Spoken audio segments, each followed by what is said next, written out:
Hey everyone, Hey guys. welcome to an audio-only episode of Eigenbros. Yeah.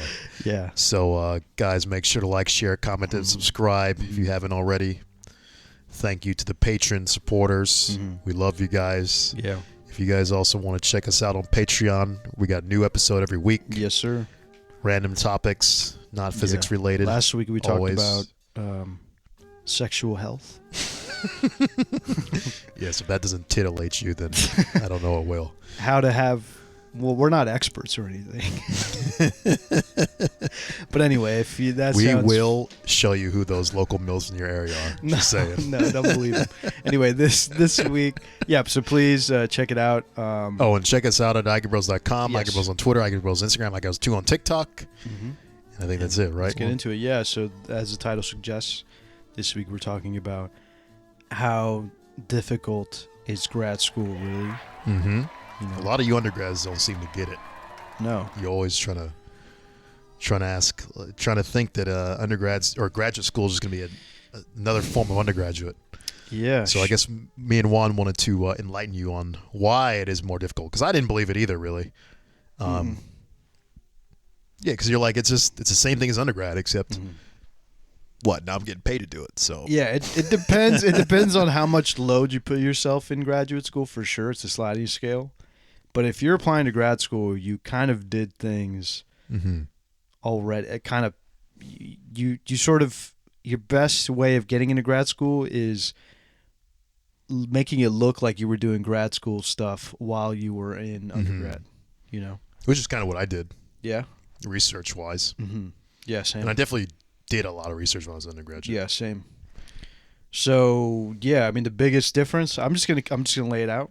Maybe you can corroborate this. Sure. Yeah, we just come out guns a blazing. Yeah, we should. So we have the three biggest things, at least in physics or in science, in most STEM majors, I think, you're gonna have to teach for some portion of your graduate career. And if you want to get paid while you're there. Yeah. And then... Or else you ain't getting paid. Yeah. And number two, you're going to... And some PhDs have a minimum requirement of teaching. Yeah. So you have to teach for at least a year, I think. And then number two, you're going to do research. If you're lucky and your advisor has money, your advisor will just pay you to do research and not teach, which is cool. But... and then lastly, you'll be taking classes... Right. As a student. So those are your three jobs, essentially. Right. When you're in grad school, and you won't be getting paid well. No, not comparatively for the workload you're going to have, for Not sure. At all. And some undergrads, of course, are going to be like, well, that's not that hard, because for me, for instance, when I was an undergraduate, I did research. I also did the regular school, and then I also did society of physics students. So I was an officer in that for... I think 2 years while I was there. Yeah. But yeah, the difference is there's also deadlines with all that stuff. Yeah. So let's say if you're used to doing research as an undergraduate, you're not really beholden that much to actually having to do deadlines.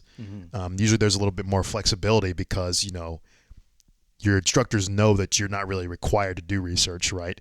Whereas as a graduate student, you literally are required to do research because you have to, you have to write thesis. You have to write a dissertation at some point. You have to, maybe do other things depending on your program.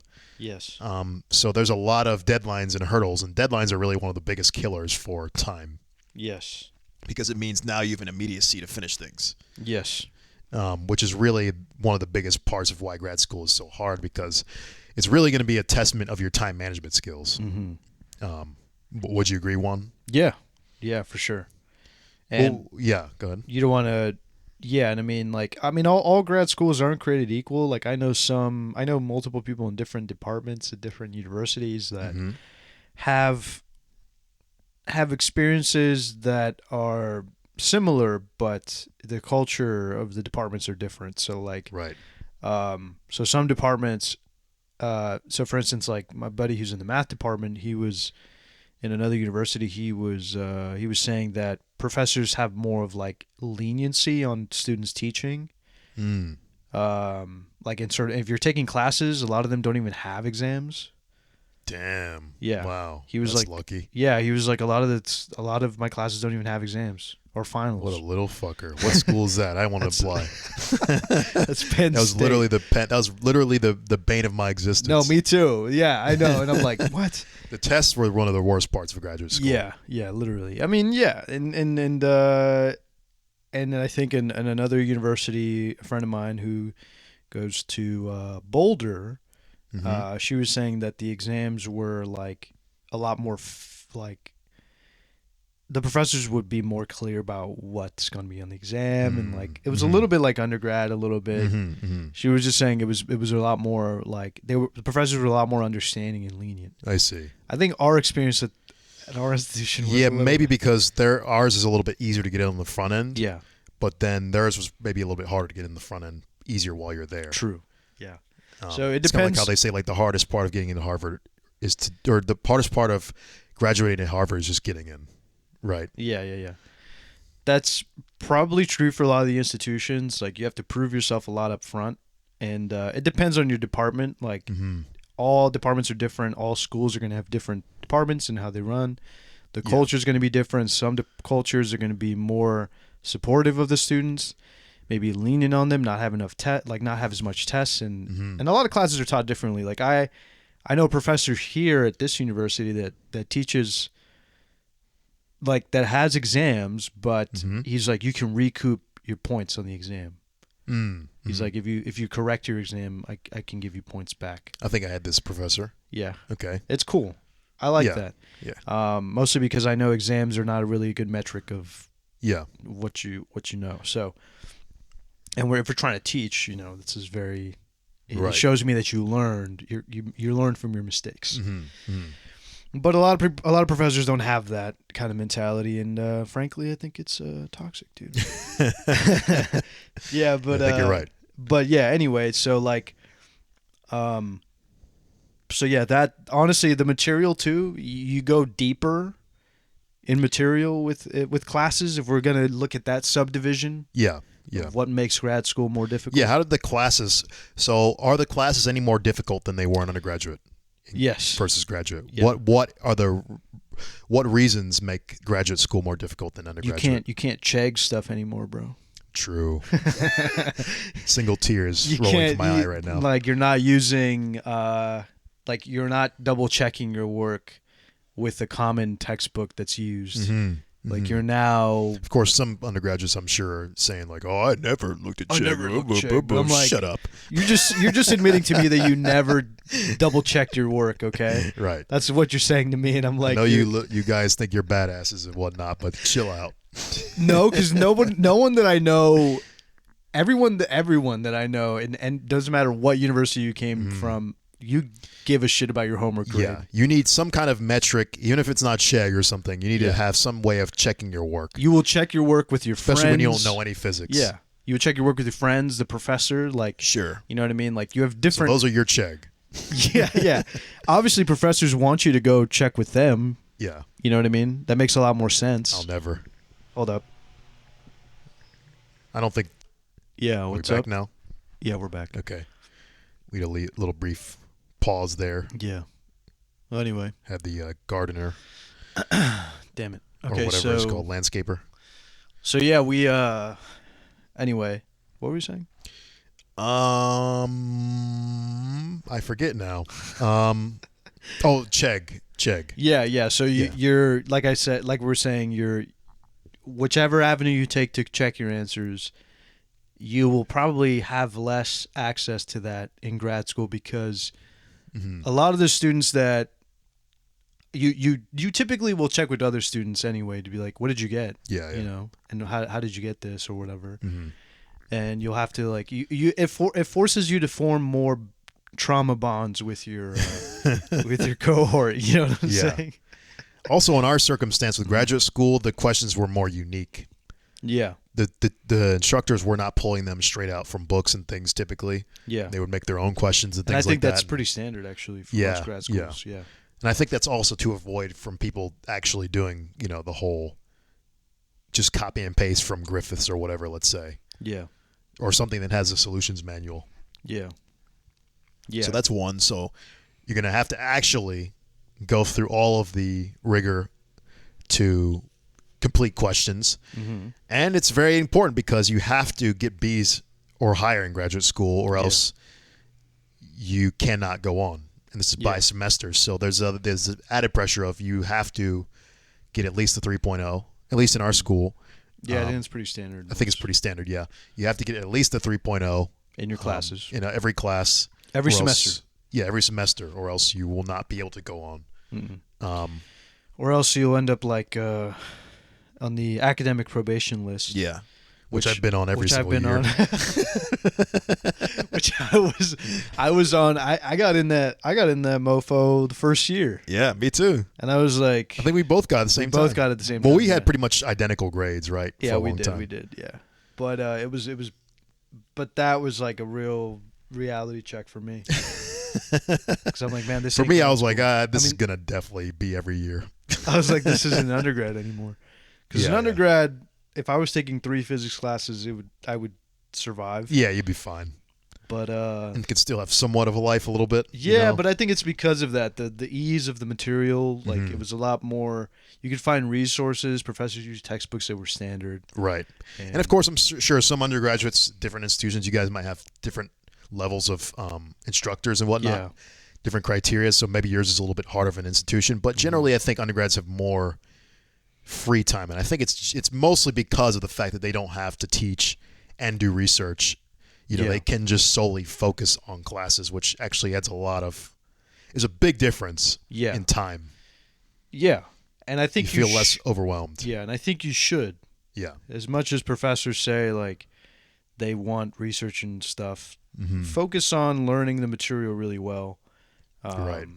You can try passing the buck, and like maybe you can try like kind of skipping, a couple homeworks into like clocking out intellectually on a couple homeworks and just copying solutions and stuff. Don't do that. Don't do that to yourself. You'll end up doing more harm than good. Yeah. And yeah, just I mean, in the summers, try to find a lab that you can work for, but during the semester, I was trying to extend like lab work during the semester while I was taking classes, and that wasn't a good idea. I was able to do it. Yeah? Yeah. I mean, I could do it, but it was not. In retrospect, it's not the smartest. But you also worked, I think. Yeah, I did. I didn't work. Yeah. So I traded off my working for being able to be in lab. Oh, okay. Yeah. Yeah, I mean, like, I don't know. Just I would say focus more on the make sure you know your stuff. Ask a lot of questions before you get into grad school, because in grad school they hold you to a higher standard. Sure. And you don't want to live with the anxiety of just like I think that's how you end up with imposter syndrome sometimes. Probably helps, but I think most people are going to have imposter syndrome because the requirements and standards is just so ridiculously high anyway. Well, I mean, here's the other thing. This is what I'm saying. Like, you will be measuring yourself. If you're an American student, you will be measuring yourself against international students that are cream of the crop in some sense from their institutions. Yeah. And they will come here and eviscerate you. Yeah. Yeah. If you're an American student. Yeah. Yeah, you're going to feel really much dumber. Yeah. But and little do you know, though, they have a master's degree from their country. They've been doing physics since they were like in 7th grade. Yeah. And you just started learning physics while you were 19. Yeah. This is the way to defeat imposter syndrome. I never had imposter syndrome just because I understood the reality of the situation. I think a lot of people get caught up in comparing themselves to people regardless of circumstance. And I'm just like, it's not really fruitful because everybody's always going to have different levels of things because everybody's at different stages in life. Different initial conditions, You have no idea how much more this person has done in their past than you. And even if they did, like, who cares? Like, at the end of the day, you're in the same place. So eventually you'll get to wherever you need to go. Yeah. And I guess it's healthy to have, competition, right? Because, we live in a competitive society. But everybody has a place in society. And in physics, the more you go on and the higher you climb, you're just continuously weeding people out, right? So it's just becoming this finer and finer group of people that only emerge at the end. and you're going to be, the cream of the crop. Yeah. I don't want to use that phrase too much because I know we've been saying it, but you'll be on the higher echelon of people in terms of education and abilities. Yeah. So, and there's so many ways to differentiate yourself in physics as it is. You're going to be a person who you're most likely going to be someone who has a lot of value within your regime. Yeah. There's just so many skills and there's so much time invested in building your knowledge and your abilities that you're going to be able to differentiate yourself no matter what.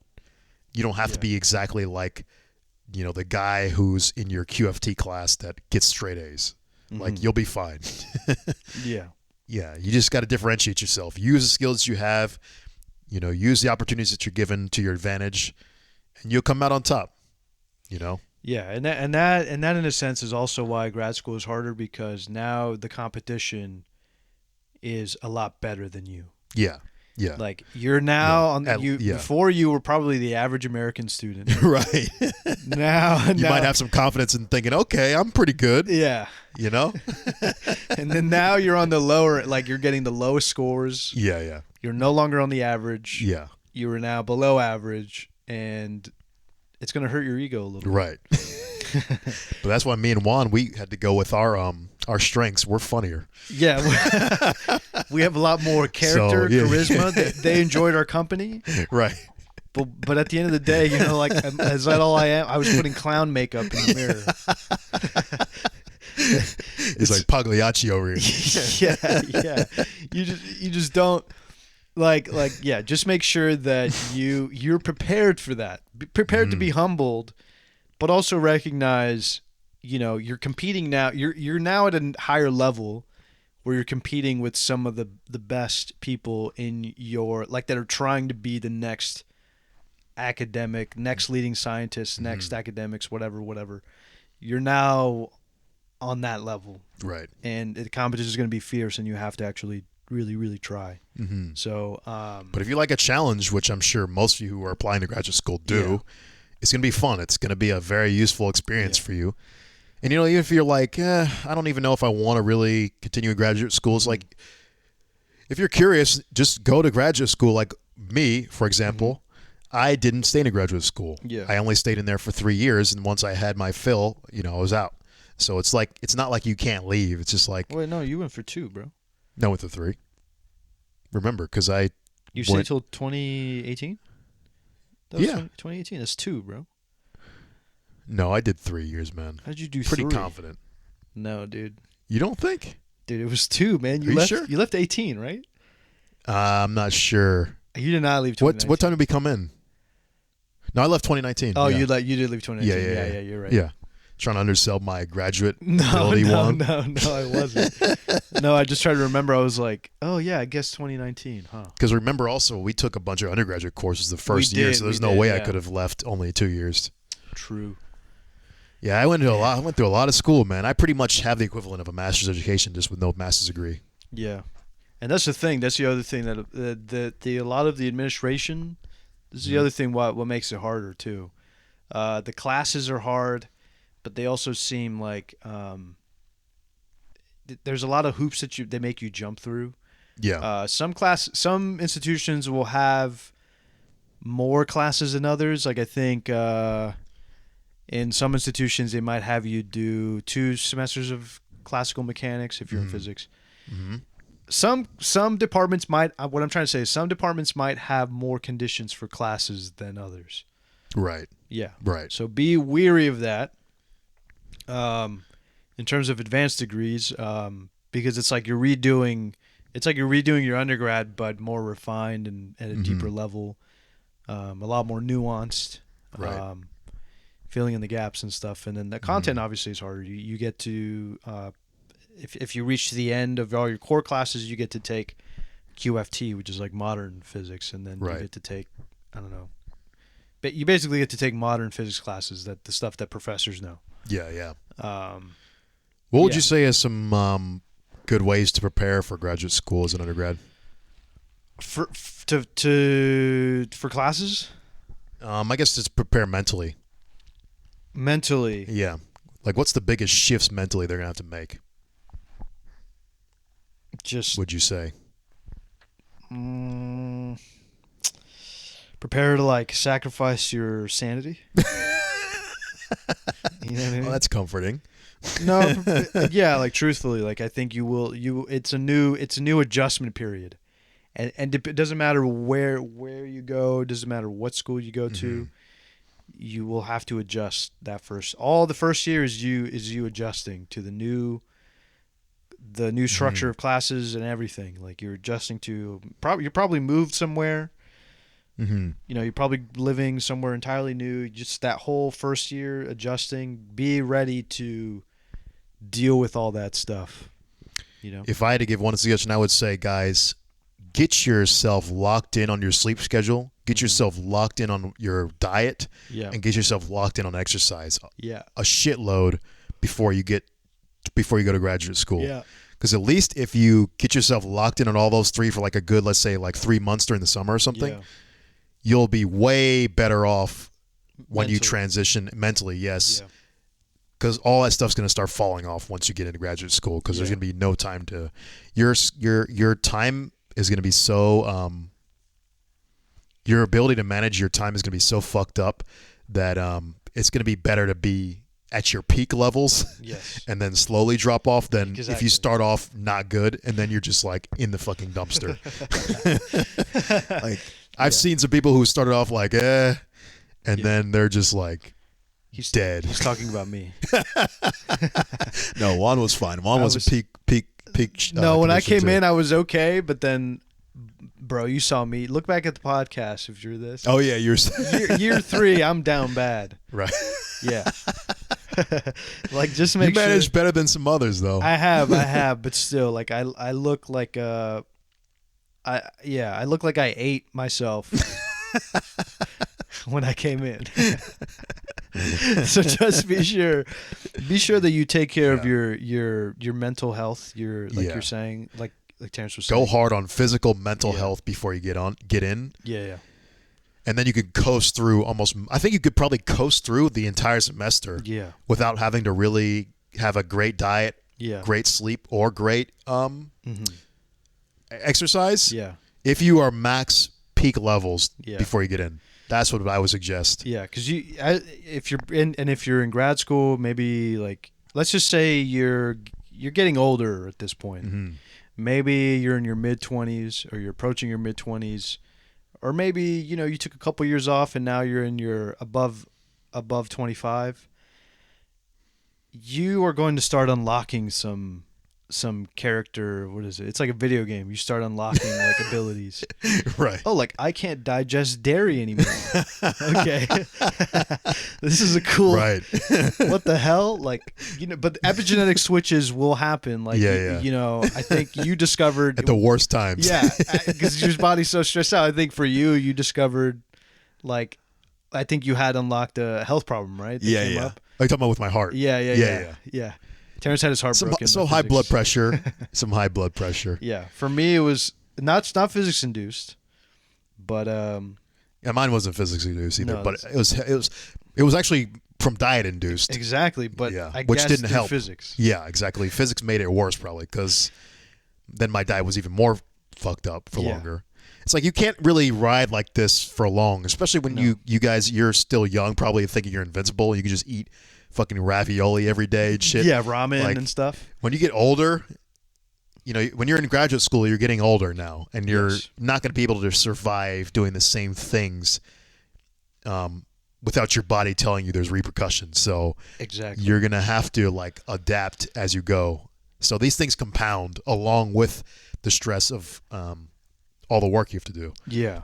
And even if you don't feel the stress physiologically, you are under stress. Like you're not taking care. You might be losing a couple hours of sleep, writing up your homework. You might be, not eating as well. You're putting your body under that kind of stress. Right. Because you're not having adequate nutrition or whatever. And if you have a caffeine addiction like me, then you're adding you're compounding a lot of stress, and so you want to make sure that you have those things in line, like Terence is saying, so that you can come out of it at least preserving your health. Somewhat. So yeah, that's why I say the best thing to do for you right now is become a workout nut, like a health nut, before you go to grad school. Because if you do that, you won't have to worry about all the other bullshit that's gonna hit you, like a bunch of other people are gonna have. Because they're so used to living their, bad diet, bad sleep life, and then they're gonna be hit. This is not undergrad where your body can take. Yeah, you just aren't gonna be invisible anymore. You're gonna start getting hit. Yeah. The realities of life are gonna start hitting you, and you're gonna be like, "This is the worst timing." It is. It's not good timing. No, it's not. So when people say graduate school is hard, it's like it's hard, not necessarily all because of the workload. It's because of the workload definitely helps, and it also helps accelerate these things that happen with your body. There's a lot of things that happen with your body, and stress-induced things that you can avoid if you prepare yourself for them. So those are things you can definitely control. The graduate school workload, you're not going to be able to control. Nope. Because they're going to have to assign that to you regardless of if you want it or not. And there's no skirting around that. So work on the things you can control, which is your health. Yes. And try to get that peak as much as you can. Yeah, you can sort of control how you respond to stress. You can't necessarily control the stressors or the things that are sourcing the stress, because like Terence is saying, a lot of departments would rather you just take a semester off than them ever change anything. Yeah. You know what I mean? Like your advisor's not going to feel pity for you because you have too much homework. They're going to say, oh, well. You signed up for this. Yeah, well, sorry to hear. Yeah. Still do. It's still, exactly. Like they have some sympathy, quote unquote, but like this is what it is. Like there's no skirting around the workload. No, not at all. So yeah, that's probably a good way to kind of put a bow on that one. Yeah. Also, get a crock pot, get an instant pot, get a I know what is it called? Those dry fryers, or what do they call it? Air fryers. Air fryer. I know air fryers are all the rage these days. That's the thing now. Yeah. So like, get one of those, or a crock pot, or an instant pot, or whatever. Yeah. And like, make that rice. Make rice. Cook food for yourself. Make a stew, something like, so you don't have to worry about eating out that much. But I wish I would have done that more. Yeah. In my beginning, I wish I would have learned to cook more. Yeah. So, and that's my advice. Yeah, learn how to cook more for yourself, so you can at least try to offset. Maybe take a balance, right? Maybe you're not going to eat out on certain days. Right. And then what else? So like the second one that's added to that is teaching. Yes. Teaching is a big one. Teaching is huge. Teaching is going to be, if you hate teaching, then this is going to be really suck. It's going to really be bad for you. I love teaching, but it was still rough, because the thing is with teaching is it's still extra shit that takes time out of your day when you need to be doing homework and other things, research. How much time would you say for them to expect? So the actual teaching itself was like 6 hours for 6 hours a week for actual teaching. Yeah. But then there's the grading component also, which I would say is a minimum of probably about 4, I'd say. So you're going to be taking at least like 10 hours of teaching. Which means, and really, realistically, that's an hour, that's a day, that's a work day. Yeah, exactly. A work day and a half, maybe. So just imagine you're losing an entire day of work. Yeah. Which actually is pretty critical when you feel like you need every day to get things done. Yeah. So, and Terence is to me, that's the lowest possible contribution. Yeah, exactly. I'm really hoping you guys can internalize these numbers, because I know as an undergraduate, I don't think I would be able to internalize these numbers because I still felt like I was pretty okay. Yeah. Although I was still doing a lot of stuff, but like these things, it's really about the deadlines is really the key too, right? In undergraduate, you don't realize sometimes you can really extend a lot of your extra responsibilities. Yeah. Like when I was doing research lab in undergraduate, I could maybe hold off on finishing some CAD drawings or something until next week. Yeah.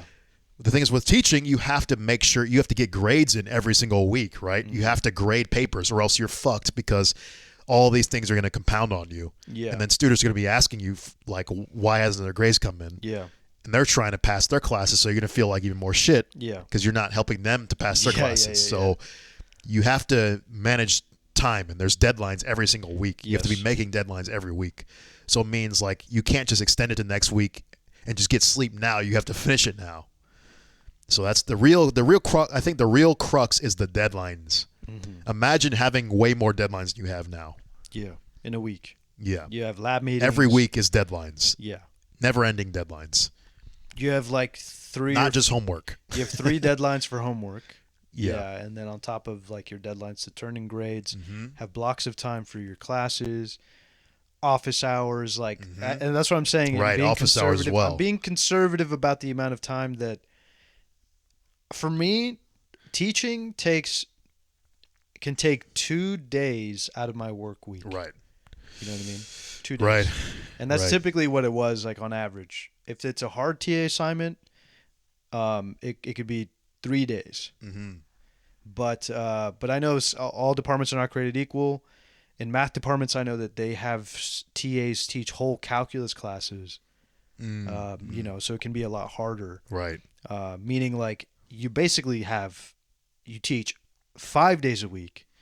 So most of your stuff is you're just teaching. Like, you don't have. That's brutal. Yeah. So it depends on the structure of your graduate program, but in physics, at least, we can only speak to our experience teaching labs. It's anywhere between 2 to 3 days, roughly, of like work in the week, and that's grading, teaching, lab prep, all that stuff.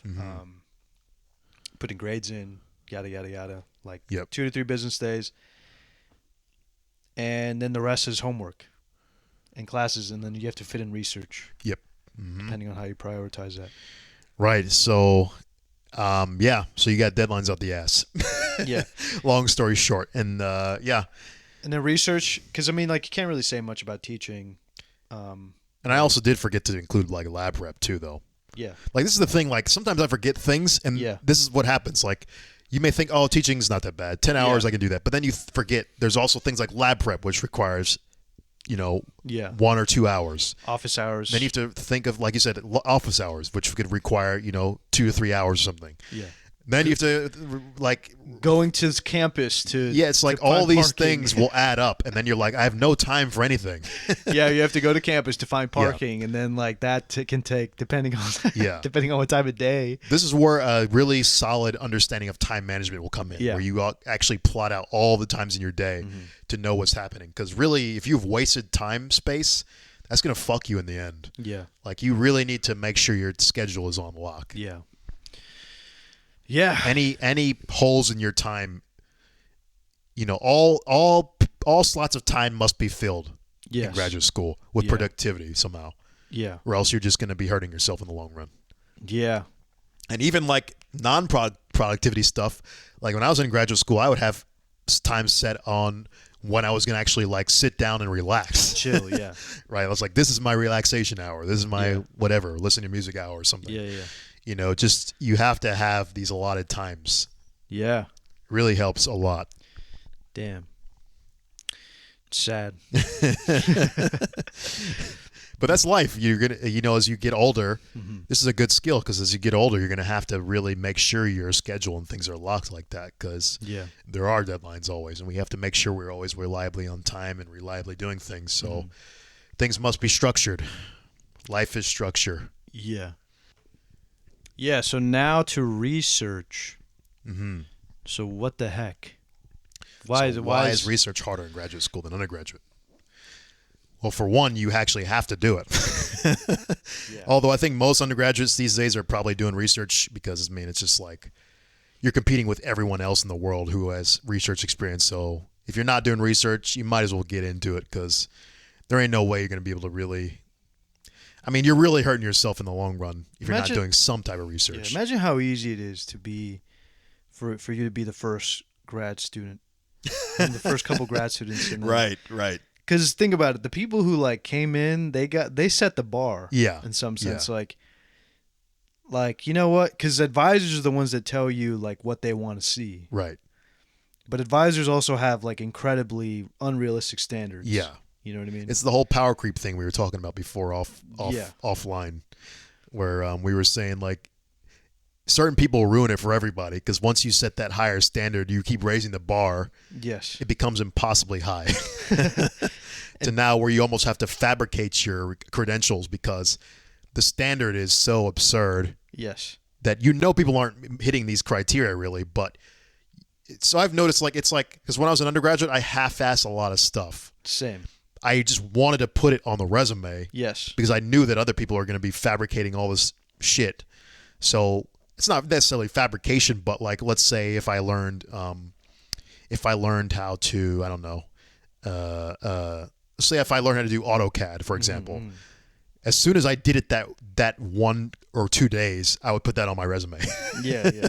I'm not proficient in it, but I've done it at least, and now I know what to do. Yeah. So undergrads, don't be scared to like throw things that you're like not super proficient in on your resumes.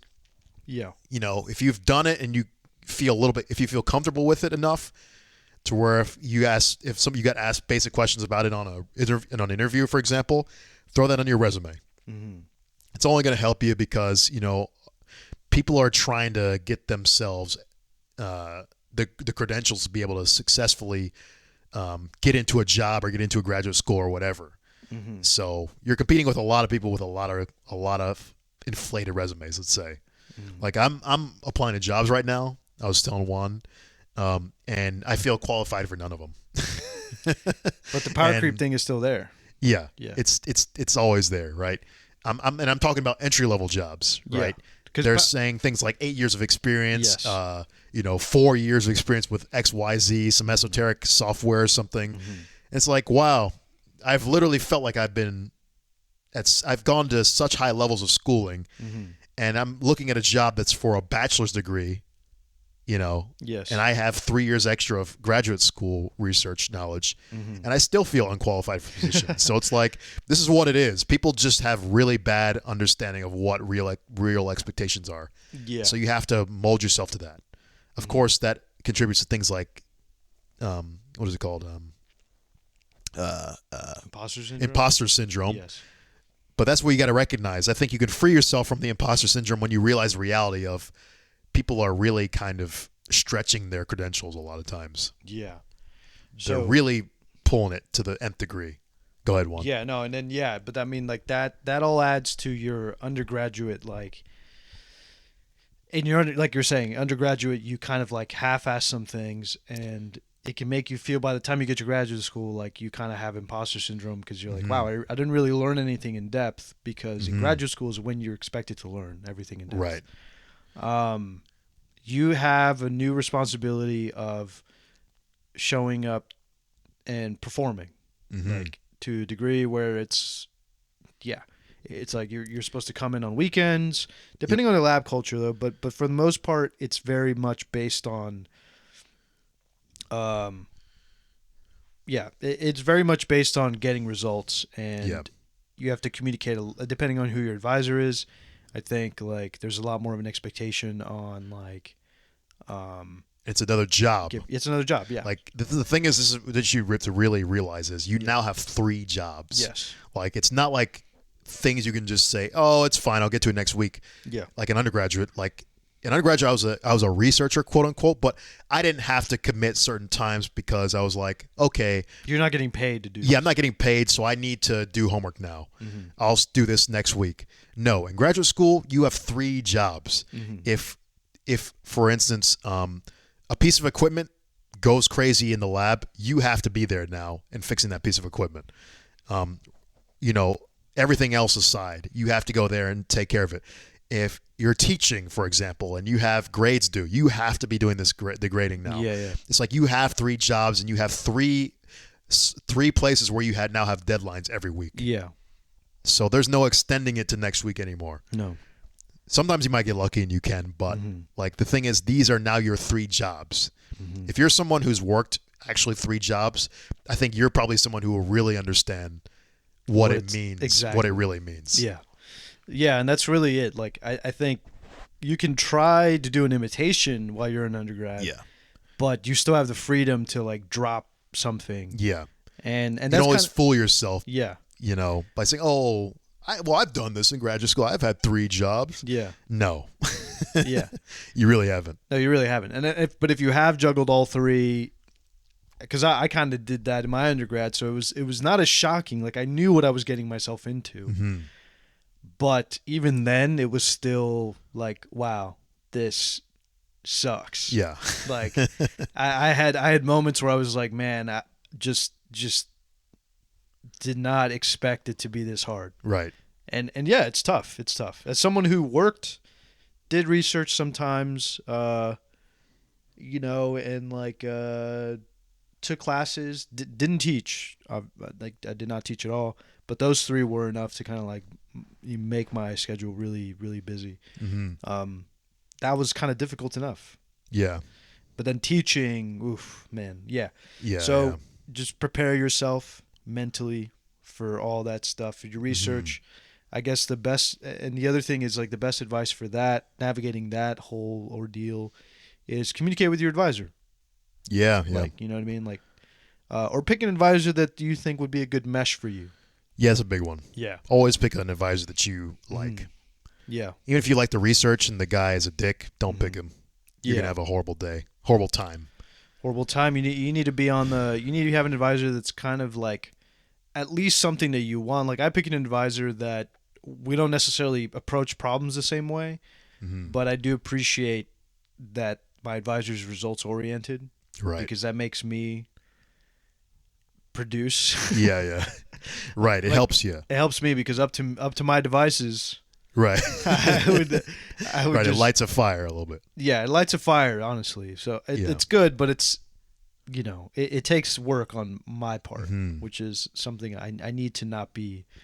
Right. We all have got our areas of where we need to work on, right? Our strengths and weaknesses. And that's good. Like Juan said, you can kind of even you can use your advisor to kind of fill in those holes for you in a sense. If if you need an advisor that really has a good structured environment, then go with that. Or if you like an advisor who likes more hands-off, laid back, and more independent, go with that person. You can kind of, take control of that yourself if you research your advisors before you go into school. Yeah. So you have a lot of control over that. Of course, you might have some issues if you run into like an advisor as a filled group or if they're not taking any students at the time. But, you can call them up, you can email them beforehand and see what's up, so you have a lot of control over that. Yeah. So, yeah. I think that's pretty much it. 42 minutes. That's a short-ass podcast. I know, but I can't think of I mean, I guess like, I don't know, was there something that you kind of surprised you, I guess, besides the time management stuff? Like, is there something that surprised you about grad school that... Oh, surprised me. Yeah.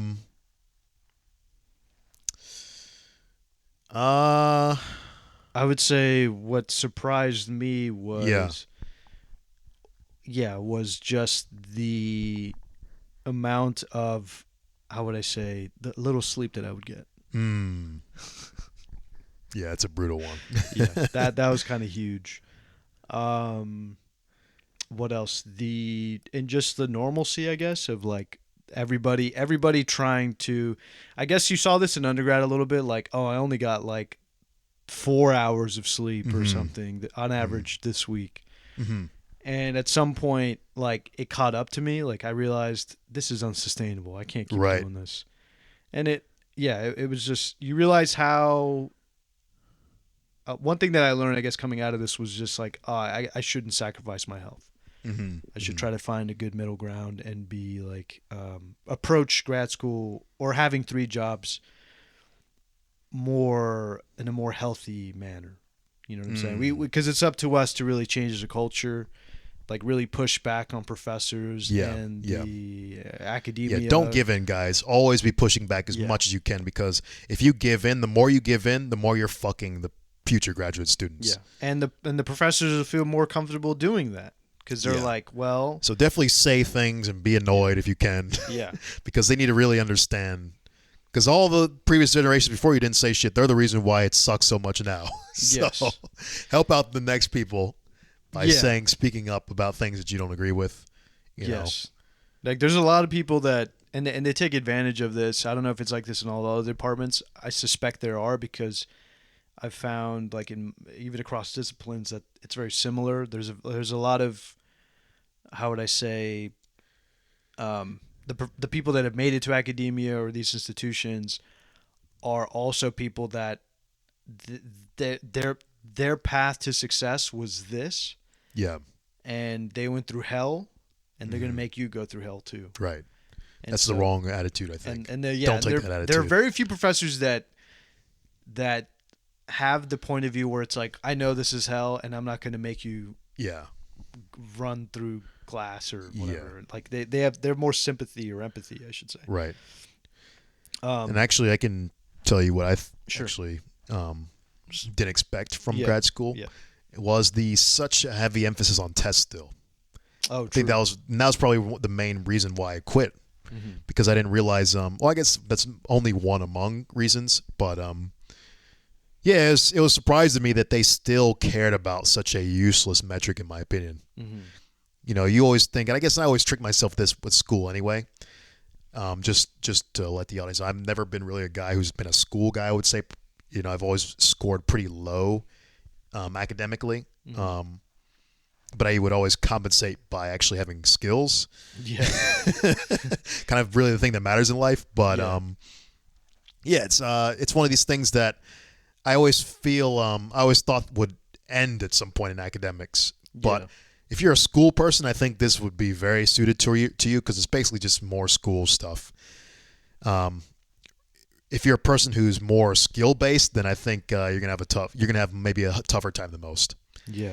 Because it doesn't change. Academics is always, I've noticed, I guess academics is always just about tests and grades. Yeah, such a heavy emphasis on both of those things. It just never changes. Yeah, because for me, grad school was about learning skills. Yeah. And I was hoping this would be the time where people were like, okay, you know, now that you've gotten through all the bullshit of grades and fake stuff like tests, now we can just care about what you can accomplish, and it's not the case still.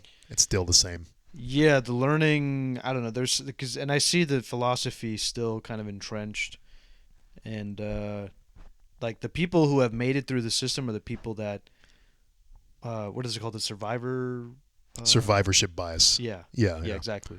Mm-hmm. Yeah, it's a survivorship bias. It's like, well, I made it through, you know what I mean? But it's like, no, think about all the other people that didn't go to make it into academia. Mm-hmm. And then really think why they didn't do it. Because some people like to just chalk it up to, they weren't cut out for it, or you know, it's just, you know, I'm built different. Yeah, I love that. I love that. I'm built different. Yeah, I'm built different. It's like, bro, you ain't built different. Yeah. Just because you're built different doesn't mean, like, this is the hoity-toity, and this is what lends to, like, I think a lot that bleeds into politics and bleeds into, like, resentment in some way, because it's like you sit at the highest levels of academia or public education systems, and you say, I'm built different. You say, and it's very elitist because you like have no, you don't build avenues to support people that might be, you know, quote unquote neurodivergent, or just like don't think the same way you do. And I mean that in a way that's like chemically, right? Right. There can be people that aren't good at thinking on the fly. It might be like, or under pressure of an exam, like where you feel like you have a gun to your head sometimes. Right. There are people, and because I wouldn't say I'm not good at thinking on the fly. I'm just not good at memorizing things. No, I know some people that just like, I need time to think about this. Yeah. Like there's so many people that are like that, and tests are heavily biased towards people who don't really know the information at a heavy depth, but they know how to remember enough to regurgitate it on the exam. Yeah. Exactly. Which I don't know how that's possible in physics, but somehow people do it. I haven't figured out the secret, and I don't think I ever will. No, it's like a weird, like, it's like math. Like I see it like when you say solve the equation. Yeah. It's like a trigger in it's like a Pavlovian response. Yeah. It's like, oh, I know what to do. Yeah. I got to do this, and then that's exactly what happens. See, that's never been a reliable tactic for me, so I can't adopt it. Unfortunately, it's a very Pavlovian kind of like, you see this word, do this. You see this word, do this. Yep. And yeah, that's how it is it's in physics too, and that's not really a gauge of or metric of like understanding to me. It shows you that you know how to do something, but it's a rote tactic in some sense. Huh? It's a rote tactic in some sense. Yeah, but this is why I think it's also important to look into the different graduate schools and programs. A lot of them don't do tests. Well, not a lot of them. Sorry, there's some that are now opting out for tests. They have alternate routes that are based on, there's not just one path anymore. It's multiple paths. You can have multiple paths to a PhD. Right. You can do the tests. You can test out of things if you're good at that, or you can like talk your way out of things, which is if you're good at that, you can, there are oral exams. There are like, you know what I mean? There are like, there's not just one way to do things anymore. And I think that's important to also consider. Right. And try to take that on, I guess. Right. So yeah, if you're a non-academic type person who's trying to climb up the academic ladder, get ready for a massive amounts of pain. It's gonna be brutal for you. Yeah. Speaking, me and Juan are both non-academic guys, I would say. No. Yeah, it's gonna be hell to pay. Yeah, I love teaching. I would love to teach, and that's why I'm getting my PhD. Would you consider yourself an academic guy, Juan? I think maybe I could be, but I don't like the politics. I don't like the hierarchies. I don't like the. That's everything, though. I'm not talking about that. I'm talking about do you feel like you are naturally inclined towards doing well in school or not? Do you feel like school is an environment that is comfortable for you? In general. Not really. Okay. I didn't think so. It's uncomfortable, but it can be comfortable. Meaning that if I went to a school that didn't do exams, I'd be perfect. That's not what I'm saying. Yeah, that's exactly what I'm saying. You're forcing the comfort, or you're making up your own version of a school that would be comfortable. So it means that the existing version is not comfortable. Therefore, I would not consider you an academic guy. Yeah. I would say if school has been comfortable to you, then you're an academic person. Well, school has never been comfortable. In this iteration, I think you would do well in the European style, where I don't think they traditionally have like big exams like this. I thought they only had like big exams. Like they would just say, do what you want, and then they had one giant exam. Yeah. Yeah, that sucks. But I think you would fare better. You would fare better there than this one. I'm not convinced. If everything rides in that one exam, it sounds pretty bad to me. I don't know. I think knowing you, I think for me too, I get like the frequency of exams. It's like I get burnt out sometimes. You know what I mean? Yeah. And I think like if you had one big exam to look forward to, you can kind of like at least study for that instead of being bombarded with like frequency. Maybe I don't know. I had one big exam to look forward to. It's called the qualifying exam. I know, but you also have little exams going up to it. Yeah, I guess you're right. And it's like just the frequency of like how much you had to perform. Yeah. Yeah. But anyway, guys, if you're an academic person, you should be more than fine in school, and not trying to shit on any academics. You don't really hear too many non-academic opinions. Yes. On this stuff. So you guys do your thing, and I'm sure you'll be fine. Continue doing what made you successful in school. People who get straight A's in school, you're going to be probably pretty good in graduate school, I would imagine. Well, it kind of rounds out, I think, at the end, because now the people that are good at skill-based things, and like you need to now focus on that and like build skills. Yeah, that's where people who are good at academics get fucked. Yeah. Is in the lab. Yeah.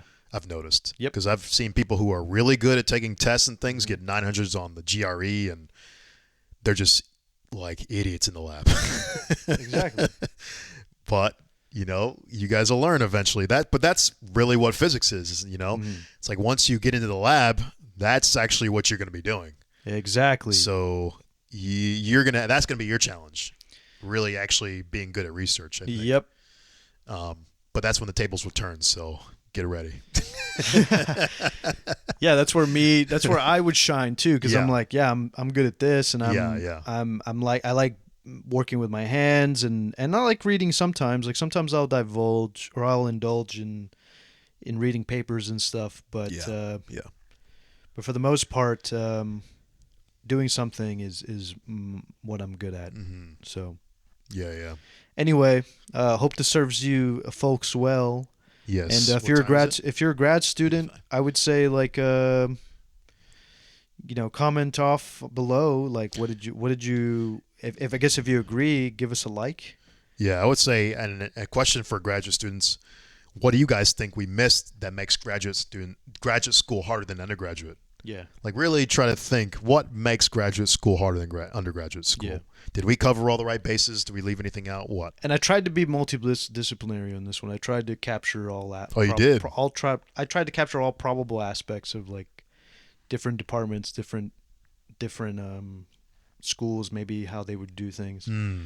So, yeah. Good. I'm connecting the dots with previous, like, or just in talking to other people in other departments, and I'm like, okay, we kind of have a shared experience. We have shared trauma over here. Yeah, commiserate with your friends. Exactly. A common theme of exploitation. Grad school was the first time I ever used that term, by the way, and not in a way that was like, in a non-ironic way. A non-ironic way. I had never used the word. I never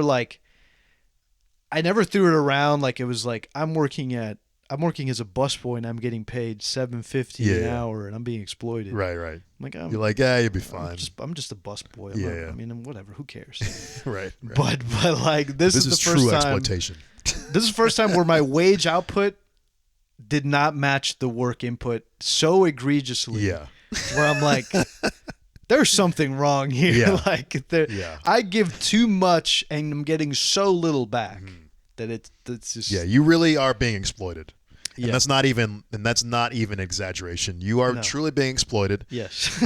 For the promise, or for the not even the promise. No, it's not even the promise. For the potential glimmer that you might get a decent job after this. Yeah. So really know what you're going in for, because if you really, the return on investment may not be as great. Yeah. As the cost it's going to be to you. It can kind of be like a snake oil salesman kind of thing. Yeah. Like they can, because I mean, like a lot it's of kind this, of a cult. It's kind of a cult, and it's kind of a revolving door of exploiting lowly graduate students. Let's just say I've seen some things where it's kind of apparent that they're doing, this system is built on a revolving door of exploitation. Yes. Where it's like we can find a sucker to fill you, to get rid, to like take your place. Yeah. You are expendable. It's